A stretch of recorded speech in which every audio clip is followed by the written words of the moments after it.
afternoon, everybody. Great to have you here today. Thank you so much for joining us for this discussion, which is going to be an interesting one, I think, because this is a topic which I know lots of people are interested in, and we've got different views on the panel. So that always makes for a more interesting debate, doesn't it, when you have varying views. So my name is Wendy Whittaker-Large, and I invest in the northwest of the UK, and I've got a large portfolio and also a lettings agency. So we manage HMOs for other people as well as managing our own.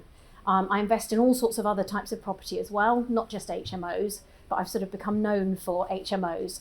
I've written 2 Amazon best-selling books on HMOs and regularly speak about HMOs.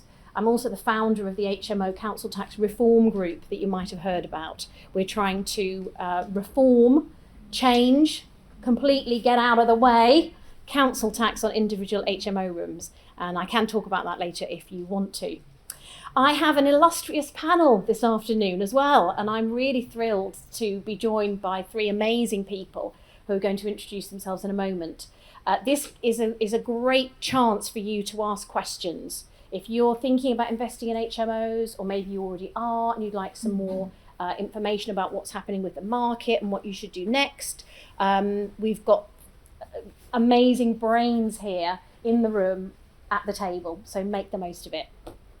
So I think I'll start by asking Lee, if you don't mind standing up and giving yourself a quick introduction, please. Good afternoon all. So I'm Lee Dumbarton. I bought my first HMO in 2009, so I've been in the space since then. In fact, it was just coming out of that recession, so when a lot of people were exiting, I started buying, so that was quite interesting. I'm very much in the HMO space and pretty much solely in the HMO space. So I have a London-based HMO management business. I've managed over 4,000 tenancies in my time. I have an HMO portfolio and an investment business as well that specialises in HMO conversions and commercial yield-based valuations. So that's my experience. Certainly the tenanting side of things, and rent increase in London and things. I can share lots of information with you on that today. Don't usually stand up for these introductions. Hi, my name's Hayley Andrews. I'm the co-founder of Your Freedom Empire, which is a business and property training organisation. I've been in the industry since 2002. I've done everything from buy-to-lets up to small HMOs, large HMOs, factory conversions, commercials, development, lease options, rent-to-rent, everything, you name it. I'm one of the angels on the Sky TV programme Property Elevator. I own an estate and lettings agency. We also manage HMO properties. And I have been known as the HMO Queen, but I think you really should hold that title. Thank you. So yes, hopefully you'll be able to ask lots of questions. We do focus on high-end HMOs, but we also do lots of other different stuff as well. And hi, I'm Helen Turner. I'm a co-founder at a company called COHO, which specialises in property and tenancy management software. We're uniquely the only software that actually built it from scratch for the HMO strategy and mixed portfolios as well. I'm also a co-founder of the HMO Awards, which is an event that is happening again in May 2024, but that's to gather all of the HMO sort of professionals in one place, and the aim of that is to celebrate, learn and grow together, because we really want to promote that specific sector. So my experience is within working with 1,000 landlords and HMO specialist agencies as well, and we have about 12,000 tenants that are under management on COHO at the moment. So that's me. Great, thank you. So we thought we'd start by sharing with you our do's and don'ts. That's the topic, so we felt we should start with that. So what we've each done is chosen a do and a don't to get us started. So Lee, what would you say would be a do for you of high-end HMOs? Sure. So I think we live in a world of instant gratification, and certainly, I don't want to spend too long talking about COVID, but since COVID, I think the landscape has changed, and I think people's fuses may be a little bit shorter than they once were. And everything is so instant in this world, and tenancy, renting a property, renting an HMO professionally is no different. So I think it's really important that we all systemize and consider how we can serve our customers, our tenants at the highest level, and continue to evolve that, because I think society is driving that, and it's a real consideration for us all. And what about a don't? Yeah, in terms of a don't, I think it's really important to. So if I'll go completely off topic now into renovating HMOs. I think it's really important whenever we buy an HMO and whenever we look to move forwards with the purchase of an HMO, that we actually understand the end value of our HMO from the beginning. Because if we can do that, if we know what our end point is, our jumping off point with an HMO from the get-go, we can renovate with confidence, we can budget with confidence, and we know that we're actually getting into a deal that we can exit at the end correctly. I think a lot of people kind of get into HMOs, they're buying this property, they know the rents they can achieve, but they don't actually understand the end values correctly and how they're going to make that model work in the long term. Thank you. Have you achieved that? Can I stay on that point? Yeah, yes. Yes, sure. So from experience, we work with commercial valuers. And so we look to, when we're buying, we get the property valued at its current bricks and mortar value day one, but we also secure an end value based on its income at the back end. So then we just have to build out to that end value and get the same valuer. So we look to use a panel valuer at the beginning that we know is also a panel valuer with our exiting lender. And so the same valuer then comes back at the end and underwrites the process that we've been through.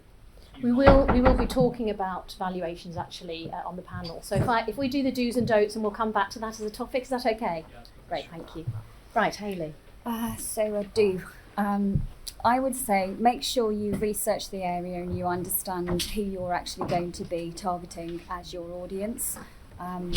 It's super important to understand who your tenants are going to be, but also understanding who your competition is as well. So research what's already out there, look at their occupancy rates, speak to local agents, and always make sure that you understand who your target audience is and your competitors are before you move into this strategy as any other, really. Don't not do that.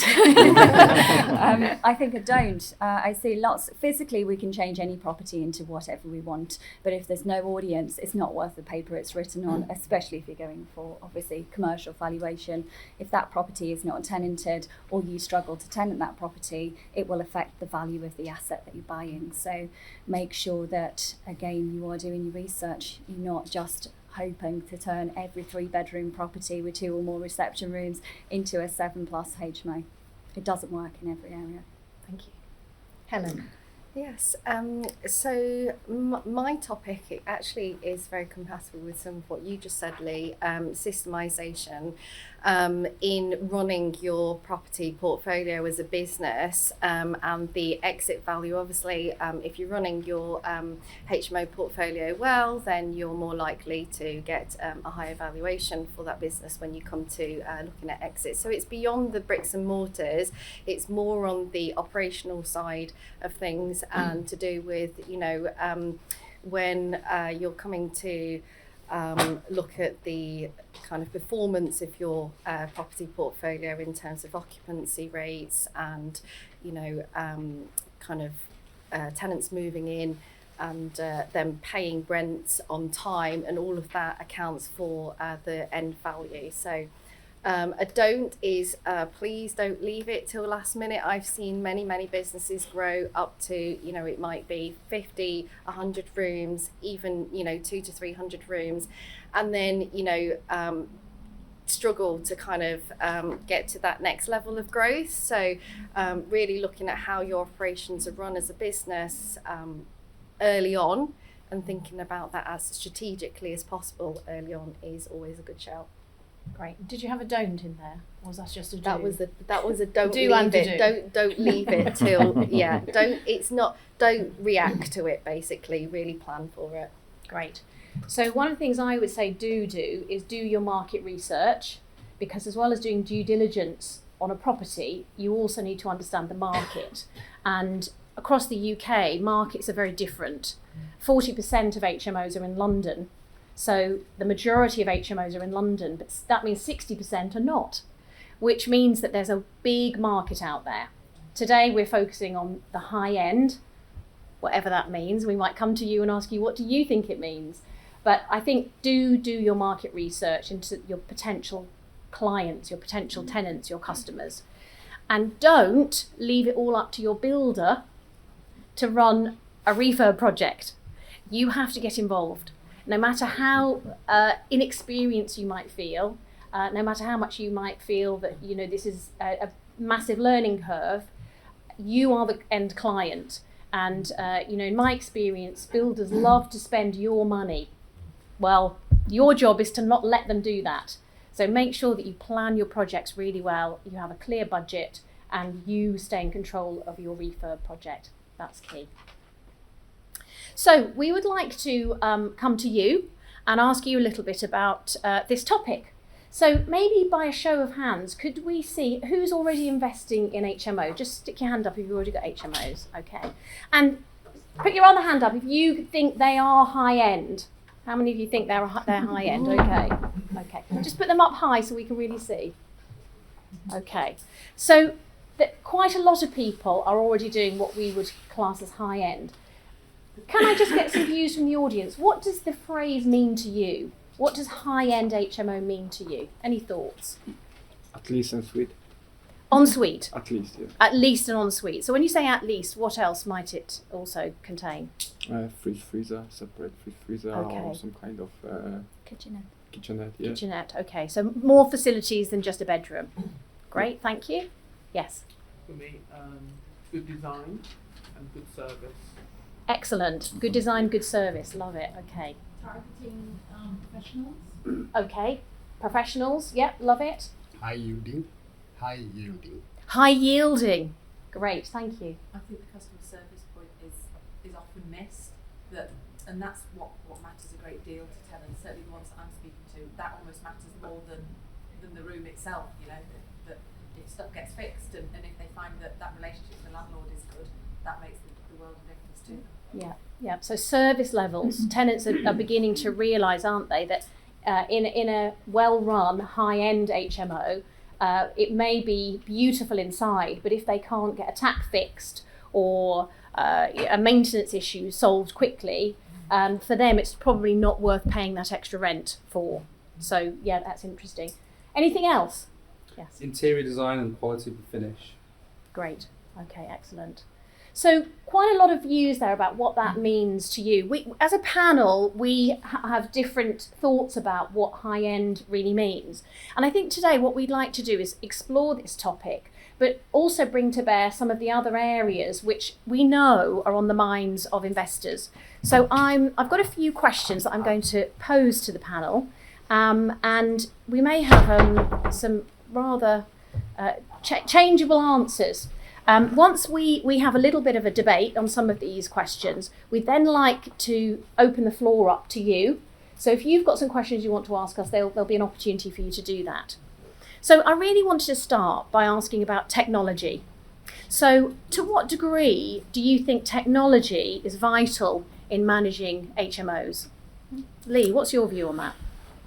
Yes, I've got pretty good views of this actually. So I personally believe technology is a massive enabler in business. I think it should do all the legwork of management, all the legwork of accounting, management, customer facing, so that it frees your staff or your time up to deal with actual meaningful interactions with your tenants. So we as a business, we've always systemized using different software kind of ahead of where we need to be. Picking up on Helen's point about not leaving it too late, we've always systemized for growth. So, whether it's using a simple app format for tenants to be able to report maintenance issues, whether it's being able to remind tenants when rents are coming up automatically and send them, rent receipts, which a lot of tenants like the security of knowing that you've received their rent and that you've acknowledged that the rents hit your account, and many other systems. I think the other thing is not leaving ourselves open for any sort of litigation or complaint style issues. So now, our phone system links into our software. We take notes on every phone call. We take notes on every interaction because we have to have an admin trail for our tenants. And we always have to consider protecting ourselves for the worst case, which is a tenant that decides they feel aggrieved about a particular issue and want to kind of, take that complaint a little bit further.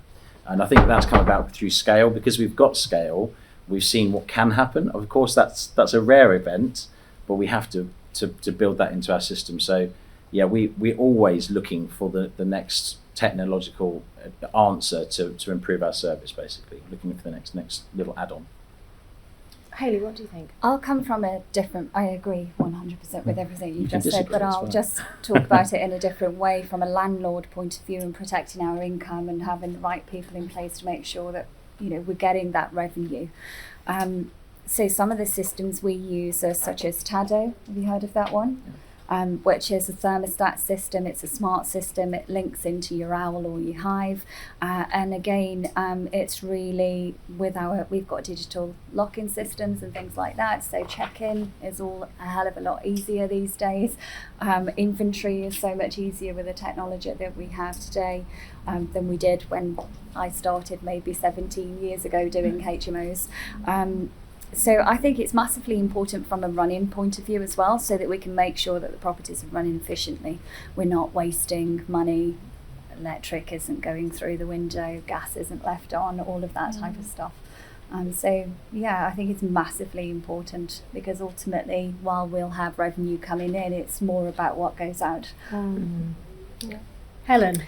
Yeah, so this is my topic really, isn't it? Yes. I meet so many landlords and management agencies that will do absolutely fine. There's nothing you can't do with basic technology that's been designed for the everyday consumer, like Excel spreadsheets and WhatsApp and, Google, the Google suite for your calendars and things like that. That's great, but I think in this day and age, we've realised that technology should work together. That's the best result, technology that works together, and it's very, very difficult to find something that's been built to work together. So this is what we have. But, I think that efficiency is a topic that none of us wanting to go into property investment is necessarily an expert in. Who goes into property investment for the love of admin? Is there anybody that loves admin? And I think that that's just something